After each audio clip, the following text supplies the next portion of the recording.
अस्सलाम वालेकुम लिसनर, कैसे हैं आप। मैं उम्मीद करती हूँ आप सब खैरियत से होंगे। अल्लाह ताला हम सबको अपने हिफ्ज़-ओ-मान में रखे और शैतान के शर से बचाए, आमीन। स्टोरी सुनने से पहले प्लीज़ मेरे चैनल को सब्सक्राइब कर दीजिए और बेल आइकन के बटन को दबा दीजिए ताकि मेरी मज़ीद आने वाली स्टोरीज़ आप सुन सकें। आज की स्टोरी सखर से समर ने भेजी है, तो चलिए उनकी अपनी ज़ुबानी सुनते हैं। वो कहती हैं, मेरा बेटा पैदाइशी माजूर और एबनॉर्मल है। इस वक्त उसकी उम्र 12 साल है। आज से कुछ अर्सा पहले हम अपने नए घर में शिफ्ट हुए थे, जो कि शहर से ज़रा हट कर था और वहाँ इक्का दुक्का ही घर बने थे, बाकी प्लॉट्स खाली थे।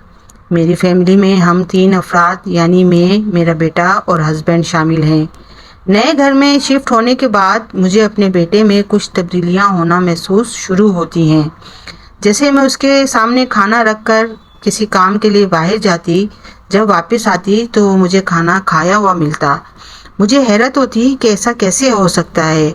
मेरा बेटा तो माजूर होने की वजह से अपना हाथ तक नहीं हिला सकता था, फिर ये खाना किसने खाया। मेडिसिन रख के जाती तो वो भी गायब होती। मुझे रात में बेटे के कमरे से अक्सर बातों की आवाज़ आती थी, जैसे कोई बातें कर रहा हो। जब मैं उठकर उसे चेक करने जाती तो वो अपने बिस्तर पर बेसुध पड़ा सो रहा होता था। सुबह ऑफिस जाते हुए मेरे हस्बैंड उसे व्हील चेयर पर बिठा के जाते थे।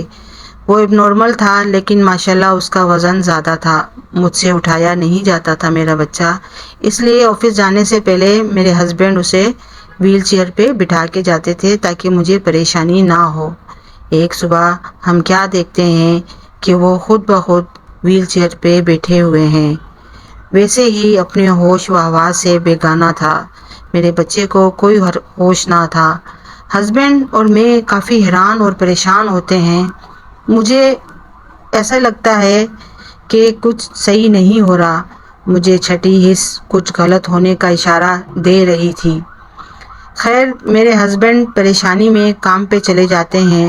मैं घर का काम वगैरह करके दोपहर में आराम करने के लिए लेटती हूँ और बेटे को अपने कमरे में लिटा आती हूँ। मेरे बेटे और मेरे कमरे के दरमियान एक खिड़की है, जिससे मैं अपने बच्चे को चेक करती रहती हूँ। अभी मेरी आँख ही लगी थी कि मुझे खटके की आवाज़ आती है, जैसे खिड़की पे किसी ने नॉक किया है। मैं परेशान सी उठती हूँ और खिड़की से बेटे को देखती हूँ तो मेरी रूह फना हो जाती है। मेरा बेटा पलंग पे बैठा हुआ है और एक भयानक शक्ल वाली औरत उसके सामने आलती पालती मारे बैठे मेरे बच्चे से बातें कर रही है।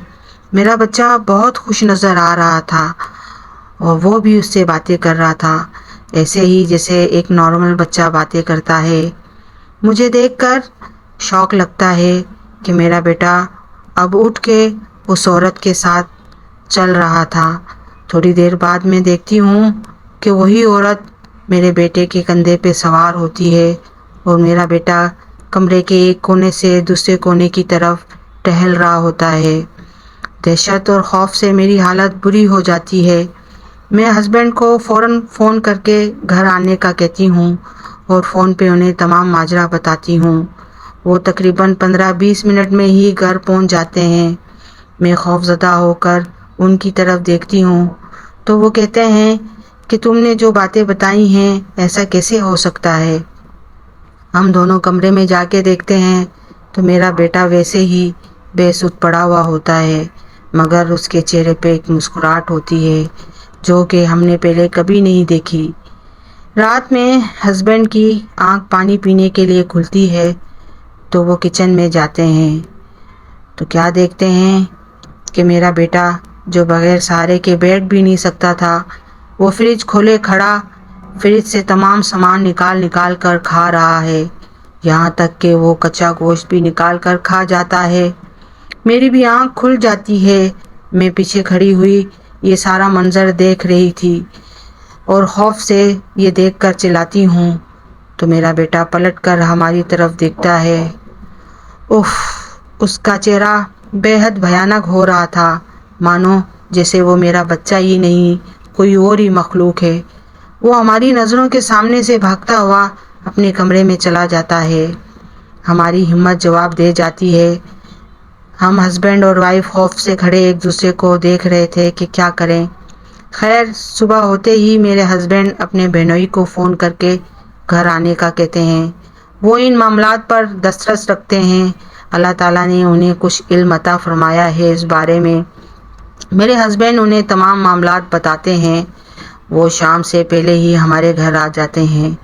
جیسے ہی وہ میرے بیٹے کے کمرے میں جاتے ہیں وہ پہلے سے ہی اٹھ کے بیٹھا ہوا ہوتا ہے اور اسے دیکھ کر خوفناک انداز میں چیختا اور چلاتا ہے اور ان پہ جھپٹنے کی کوشش کرتا ہے۔ میرے بہنوئی جو ہیں اللہ تعالیٰ کا کلام پڑھنا شروع کرتے ہیں تو میرے بچے کے ہاتھ اور پیر مڑنے شروع ہو جاتے ہیں، جیسے کوئی اسے بہت اذیت دے رہا ہو۔ کافی دیر تک یہ سلسلہ جاری رہتا ہے۔ آخر میرا بچہ گر کر بے ہوش ہو جاتا ہے۔ اب ہمارے سامنے وہی بھیانک شکل والی عورت کھڑی تھی جسے میں نے اور میرے ہسبینڈ نے دیکھا تھا۔ میرے بہنوئی دم کیا ہوا پانی اس کی طرف پھینکتے ہیں تو وہ فوراً سے پیشتر ہی غائب ہو جاتی ہے۔ میرے بچے کی حالت بہت بری ہو رہی تھی۔ ہم اسے ہاسپٹل لے کر بھاگتے ہیں، بہنوئی بھی ساتھ ہوتے ہیں۔ کچھ دیر بعد میرا بچہ ہوش میں آ جاتا ہے۔ ویسے ہی اس کی حالت ہوتی ہے جیسے وہ اپنی اصل حالت میں تھا۔ ہسبینڈ کے بہنوئی بتاتے ہیں کہ وہ ایک ڈائن تھی جو بچے کی ذہنی و جسمانی معذوری کی وجہ سے ہمارے بچے پر سوار ہو چکی تھی۔